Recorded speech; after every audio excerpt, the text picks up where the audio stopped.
40, lazima kuwepo na mtu anayevaa kiatu namba 40, na ndio maana hawa mafundi wakatengeneza kiatu namba 40. Ninamuita aliyoko mashariki, aliyoko magharibi, aliyoko kaskazini, aliyoko kusini, wewe njoo namba 40. Vinakufaa ndugu yangu. Niweke sawa. Nina miaka holela sijawahi kuvaa viatu. Umevaa hivi hapo chini kuna kiatu. Baba, ni maisha yalianzia kuwa magumu tu baada ya kuanguka na daraja lile. Vinanitosha. Kwa vile vinanitosha. Inaonekana mtu wa Mungu. Vinanitosha. Na leo nitakuombea uweze kuuza zaidi. Nitaenda kumalizia kuvaa. Ninaomba tu nikuombee ili waje wengine wanunue ile. Hela shilingi ngapi unajua? Hicho hapo lipo shilingi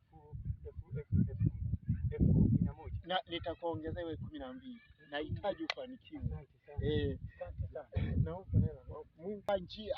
Namuombea huyu mtumishi wa Mungu, mletee wateja wanaotoka magharibi, mashariki, kaskazini, kusini. Ninaondoa kila shida na tabu, majini yote yanayomkelembesha, maminyamkela, mamizimu ya Kisukuma yanayosumbua yatoke, mamizimu yanayosumbua ya Kerewe yatoke yote Baba, kwa jina la Yesu. Pokea maupako yangu. Amen. 38. Namba 38.